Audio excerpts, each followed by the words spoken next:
Hi friends, welcome to my channel. ఇవాళ మనం టమాటా పప్పు చేసుకున్నాము. నేను ముందుగానే కందిపప్పు కడుక్కొని దానిలో కొంచెం చింతపండు వేసి నానబెట్టాను. ఇప్పుడు దీనిలోకి ఉల్లిపాయలు, కొంచెం కరివేపాకు, టమాటా పప్పు కదా ఫ్రెండ్స్, టమాటాలు కొంచెం ఎక్కువ వేసుకోవాలి. ఇప్పుడు టేస్ట్ చాలా బాగుంటుంది. ఆకుకూర పప్పులకైతే టమాటాలు 2-3 వేసుకుంటే సరిపోతుంది. టమాటా పప్పులోకి టమాటాలు ఎక్కువ ఉంటేనే ఆ టేస్ట్ బాగుంటుంది. ఇవన్నీ వేసుకున్న తర్వాత దీనిలో కొంచెం పసుపు,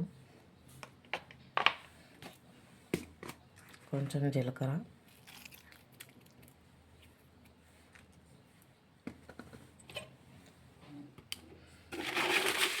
కొంచెం కల్లుప్పు, మనకు టేస్ట్కి సరిపడా కారం,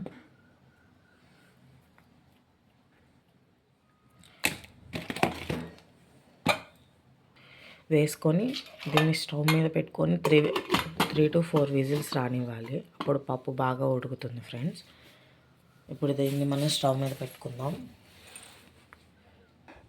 స్టవ్ మీద పెట్టాను ఫ్రెండ్స్. ఇప్పుడు ఇది 3 to 4 విజిల్స్ వచ్చిన తర్వాత పప్పు ఎలా ఉడికిందో చూద్దాం ఫ్రెండ్స్. ఇప్పుడు పప్పు ఉడికిందేమో చూద్దాం ఫ్రెండ్స్.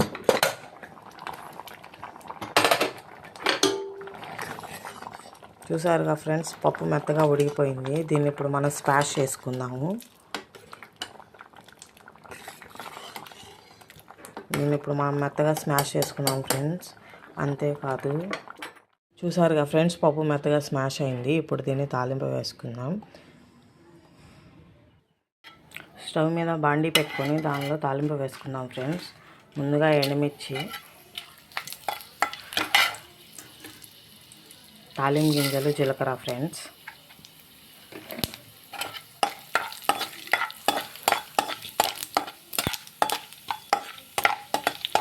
ఇవి కొంచెం వేగనిద్దాం. వేగిన తర్వాత దీనిలో ముందుగా తరిగి పెట్టుకున్న ఉల్లిపాయలు,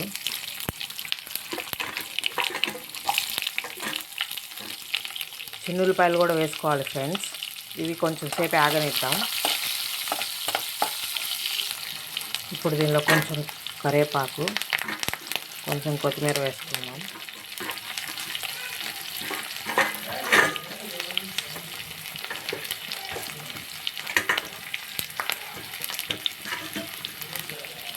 ఇది కొంచెం ఆగనిద్దాం.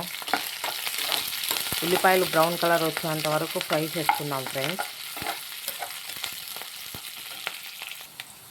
ఉల్లిపాయలు ఫ్రై అయ్యి ఫ్రెండ్స్, ఇప్పుడు మనం పప్పులో వేద్దాం. ఇప్పుడు మనం పప్పుని తాలింపులో వేసుకుందాం.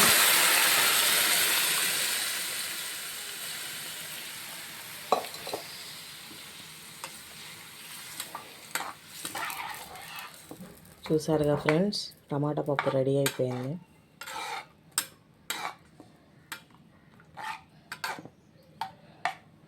చూసారుగా ఫ్రెండ్స్, టమాటా పప్పు రెడీ అయిపోయింది. ఒకసారి నేను చూపించిన విధంగా ట్రై చేసి చూడండి, చాలా బాగుంటుంది. ఇంకా నా ఛానల్ సబ్స్క్రైబ్ చేసుకోండి అండ్ లైక్ అండ్ షేర్ చేయండి ఫ్రెండ్స్. అలాగే ఎలా ఉందో కామెంట్ చేయండి. నేను చేసిన విధంగా ఒకసారి ట్రై చేసి చూడండి, చాలా బాగుంటుంది ఫ్రెండ్స్. Thank you friends.